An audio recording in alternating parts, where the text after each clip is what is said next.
Good evening everybody and welcome back to the channel. Now we've had another 40k preview. Well, it was just a Warhammer preview that had some 40k stuff in there.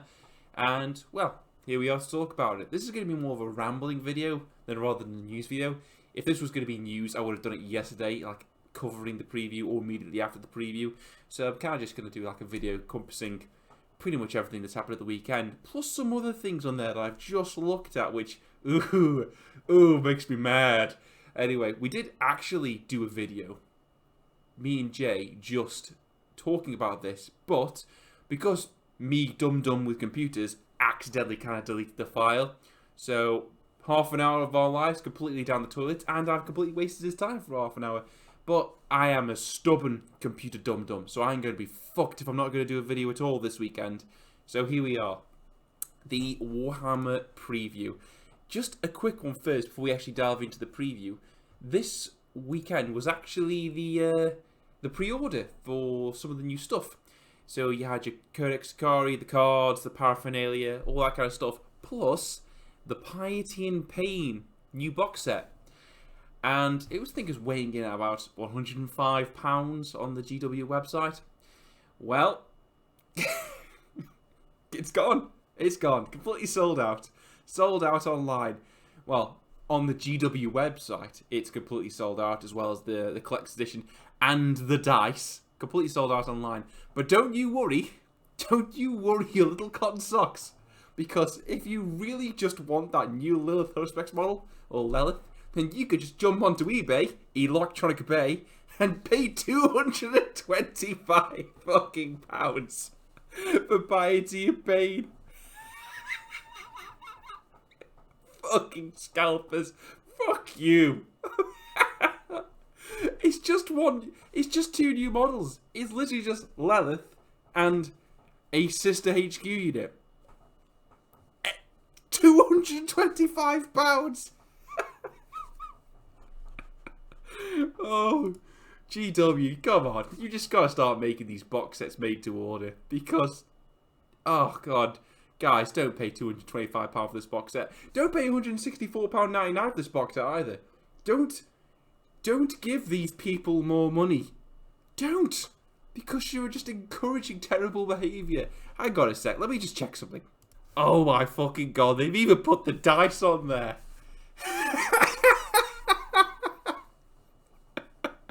It's cheaper than the GW website, to be fair. Oh god, I can only imagine what those are going to end up at price-wise. Don't.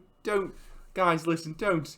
You can get custom built dice. I'd rather you go out there and pay someone to custom build your dice than give these... It's just dice.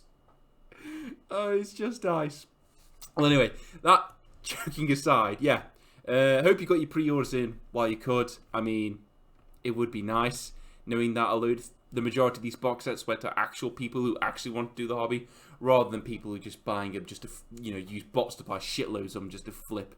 But yeah, it wasn't just the Skittari stuff. You also had the Warzone. Is it Corridon?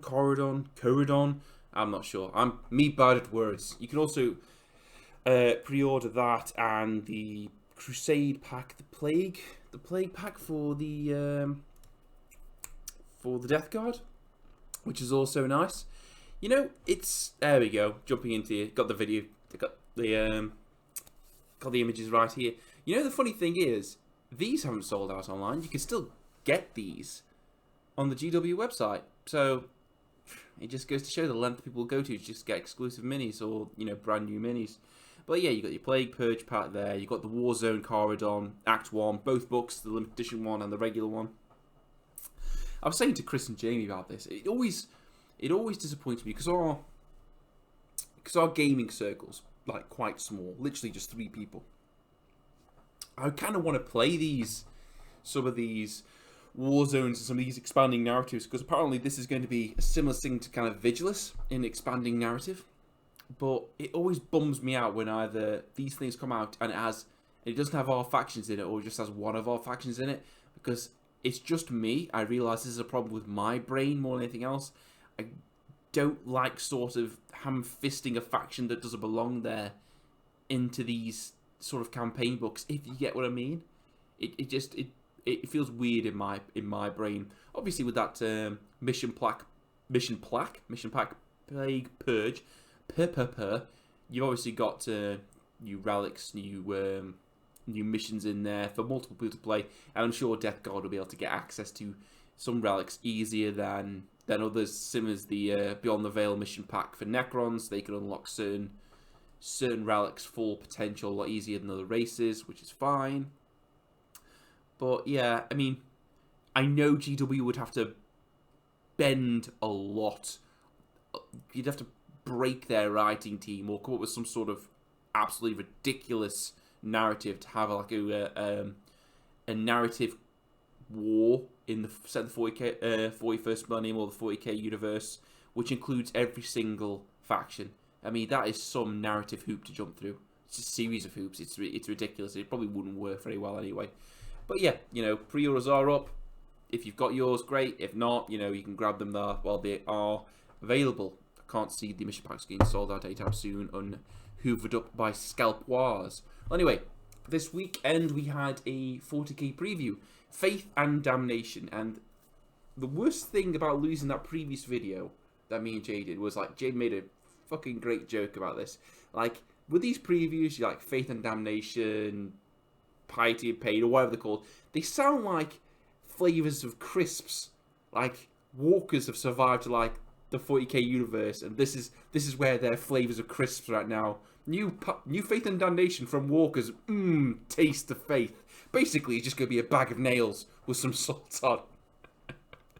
It's like the snacks in the 41st millennium just fucking give you guilt trips about chaos and faith. It's funny in my head. But yeah.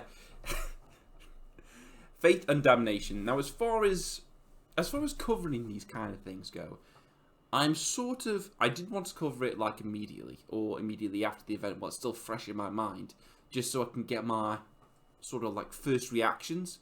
But then sitting down and thinking about it and giving the information time to do the rounds in the old brain pan, I'm glad I waited, because it's led me to appreciate things a lot more than just knee-jerk reaction. Because I think a lot of people watch these previews and they're like, yeah, I'm going to go in there and they're going to show off the new Primarch or a new Chaos Primarch or a new tank with extra cannons, and it's going to make me super happy. And if you don't get the thing you want because you set your expectations too high, you end up disappointed with the preview. Like, I could think a lot of people were saying in the chat during the video, if my memory serves me well, that, they want some Xenos love, and the guy said, well, you've just had your Skittari Codex. So I think the best way to go into these previews is just like, right, I want to see some cool models, and if I get something that's applicable to me, great. If not, meh, fair play. But as far as models go, I mean, there was nothing in this preview even remotely applicable to me, Chris, or Jamie.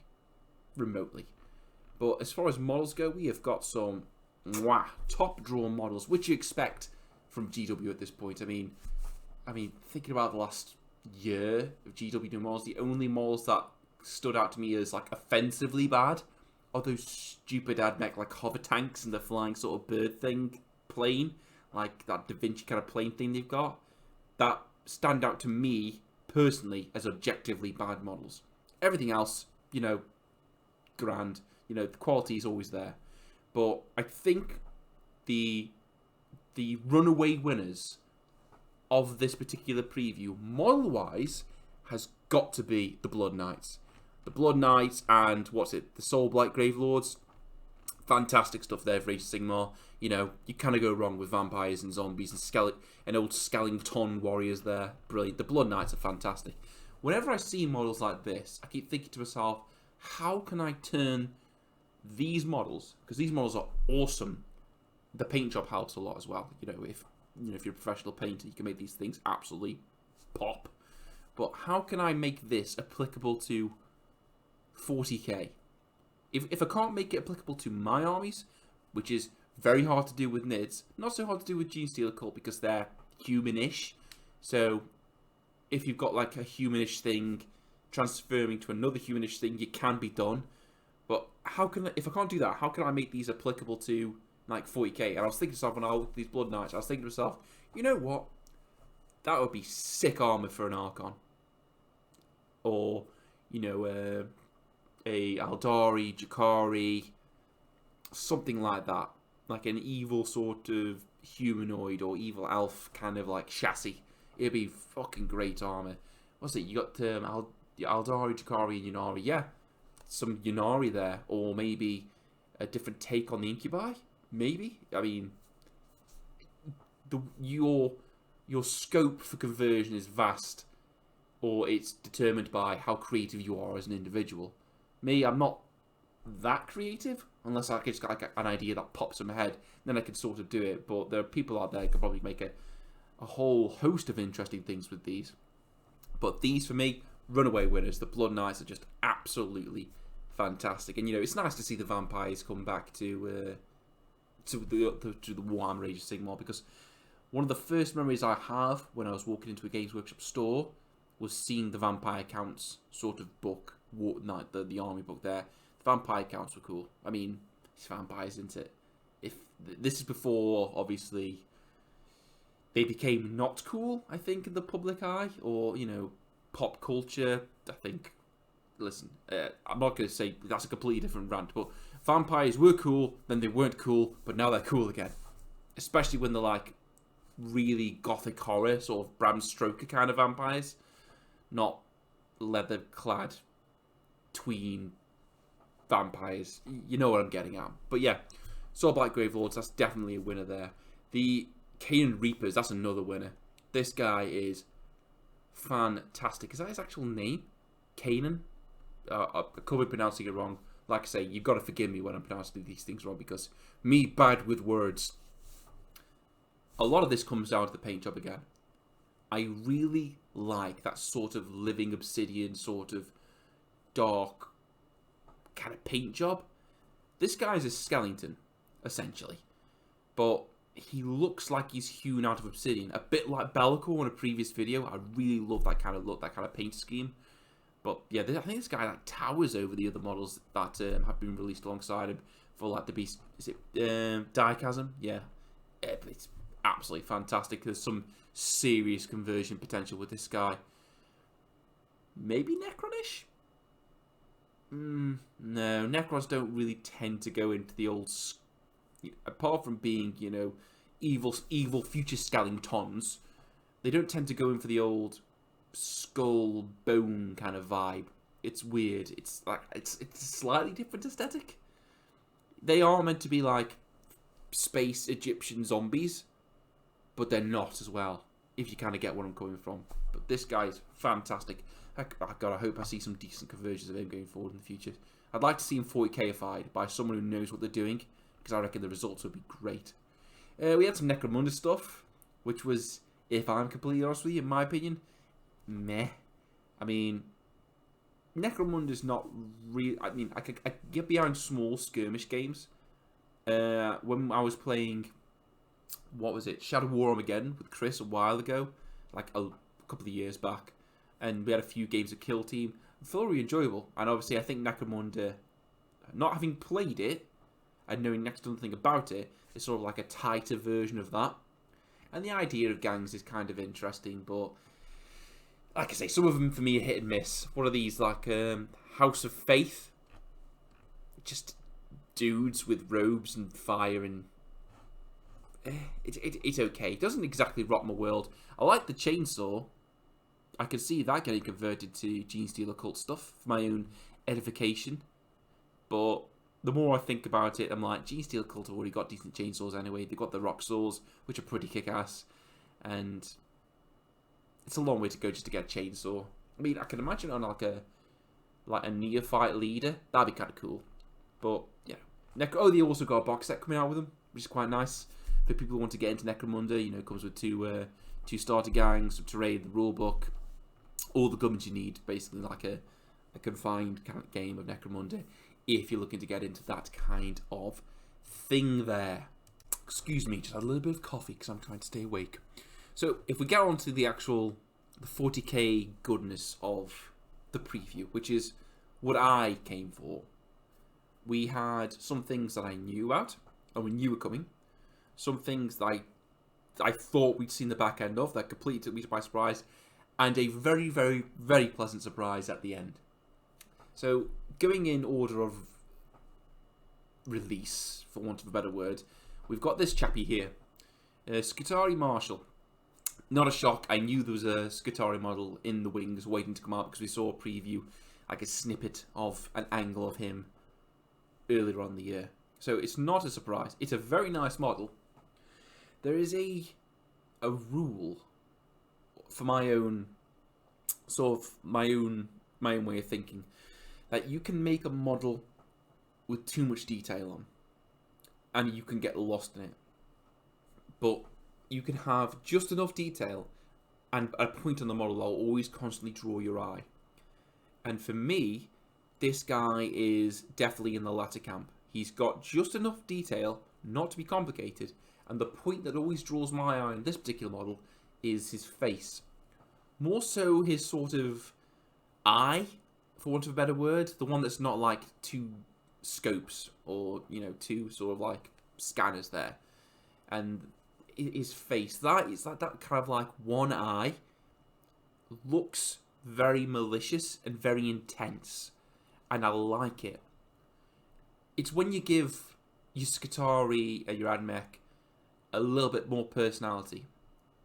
For me, the entire Skittari and Admech range, it was very good when it leaned into sort of humans that have taken body modification to like the nth degree, to like the absurd level, where it's like, this is a machine with a little bit of human in it, and it's gone a bit too far. That for me is when it's good. Obviously, I've got to. The thing that's weighing down the entire range for me is that stupid tank and that stupid flyer they've got. I hate it so much, but everything else is pretty damn good. And this model it's a good model. Again, sort of lead character there.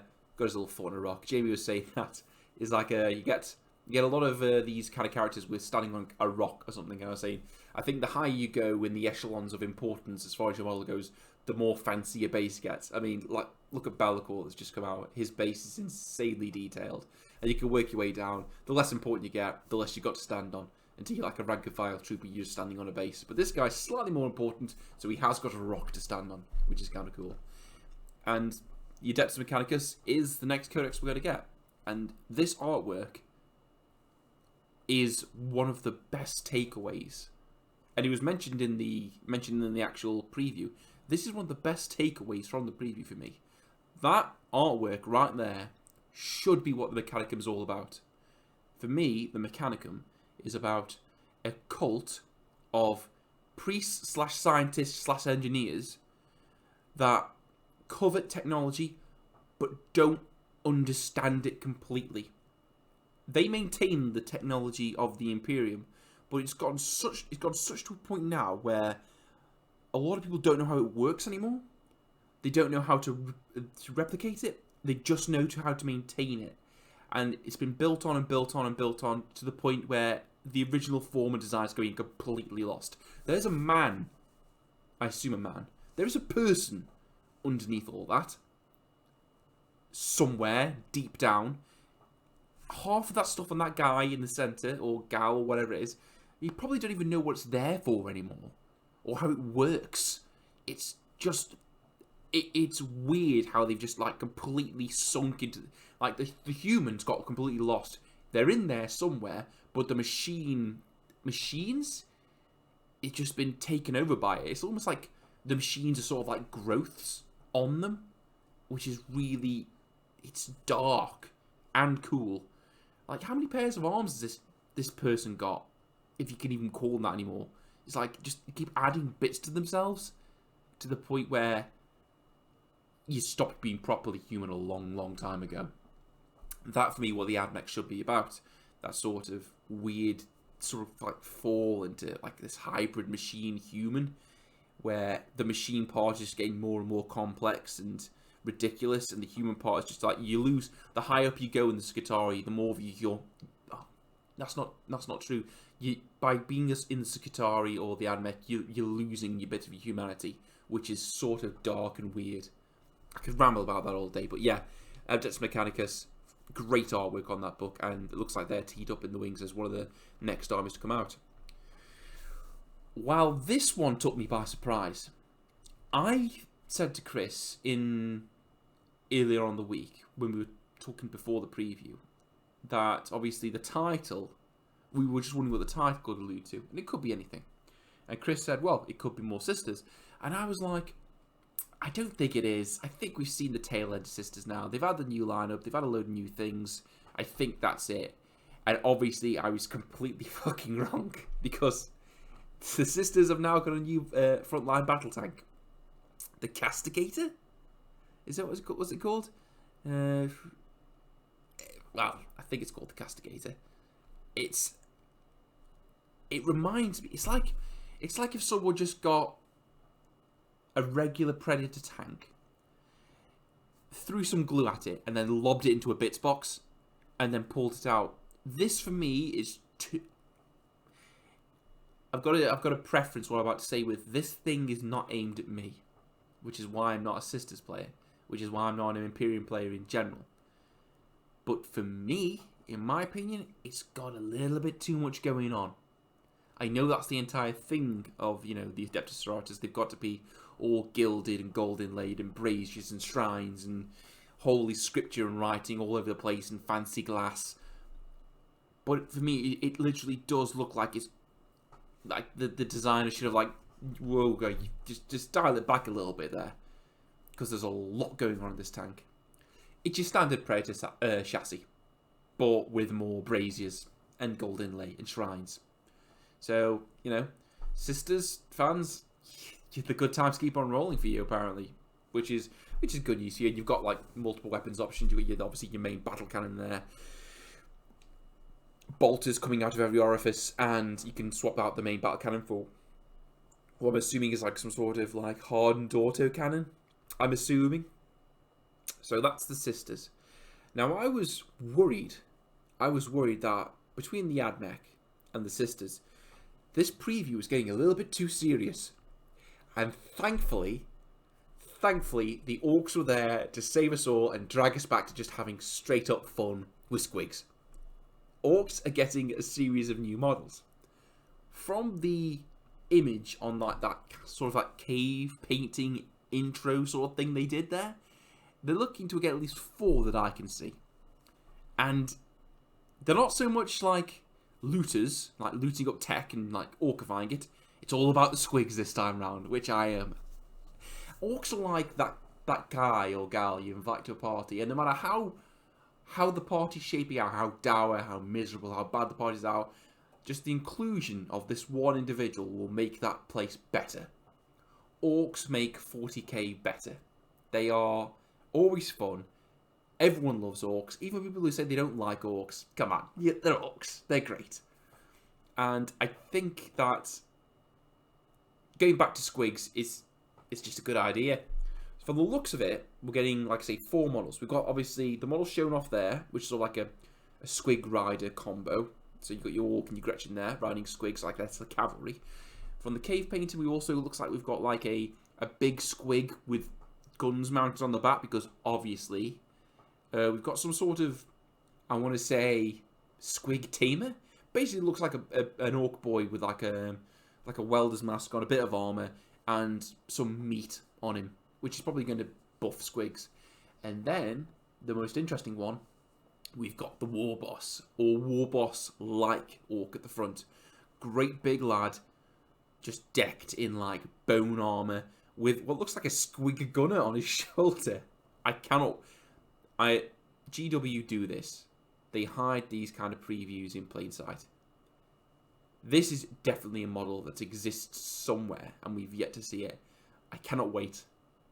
When orcs get new stuff, it makes 40k better, because orcs are one of the core. Because you can have the Imperium versus the Chaos, the ridiculousness of that going on, but as far as Xenos go, orcs are there to make things better. Orcs make 40k better, and that's just the end of it. So as far as the preview goes, it was pretty good, but it wasn't quite the end of this weekend though, because obviously we've got to look the sort of Sunday preview looking ahead. Now, the majority of it is blatantly Age of Sigmar. Like, I think they're called High Elves. But we are treated to some good-looking Forge World goodness. We have got what are they called? Word Bearers. God, that's it. Remember your legions, man. Even people who don't collect Space Marines, you know, when you play 40k for so long, you get to know the legions. So we've got Word Bearers, Legion Praetor, and Terminator Praetor. And they look absolutely fantastic. Exactly what you want for your Word Bearers. You want ornate armor, weird scars, weird tattoos, and the Terminator just blows my mind. The way the armor's sort of engraved, the flames, the whole positioning, the whole poise of the model, it's really, really, really good. These guys were like the religious nutcases before they turned to the Dark Gods. I know they've just dialed it up to, imagine like a Word Bearers sort of like proper 40k release. It would be good. Very, very good. Just really lean into that sort of holy zealot, but instead of like obviously the Emperor, it would be the like Chaos and the Dark Gods. And if that kind of range echoed this, it's fantastic. These could be Chaos Champions in 40k, no problem. No problem. If anyone wanted to build like a Word Bearers 40k force, I'd definitely include these. That Terminator is absolutely fantastic. We also got mention of the Primaris Intercessor action figure from Bandai. You know, for your desk or your shelf. You get to get it soon. Well, within the next week. But that's it. Like I say, it's not really a news video because you have to be timely for it to be a news video. This is more like me just rambling on about the weekend in general. I can't believe those box sets of Piety and Pain are going for that much on eBay. Oh, that is disgusting. But it is the world we live in. GW need to get to the point where they can just make those things made to order. Because I know people make a living off eBay. I understand that. But that kind of price hike is fucking ridiculous. And I'm not going to... That's completely new. That's a completely different rant that I can go on. Let me know what you guys think in the comment section below. You know, did you get your pre-orders? Did you not get your pre-orders? How did you like the preview? Was it disappointing? Did you expect too much? Did you not expect too much? Were you pleasantly surprised? Are orcs the best? I already know the answer to that. And are you looking forward to possibly getting your hands on some of that nice Forge World Word Bearer stuff? And will you be getting a Bandai toy? Let us know your thoughts in the comment section below. But until then, I will catch you next time. See you later, everyone.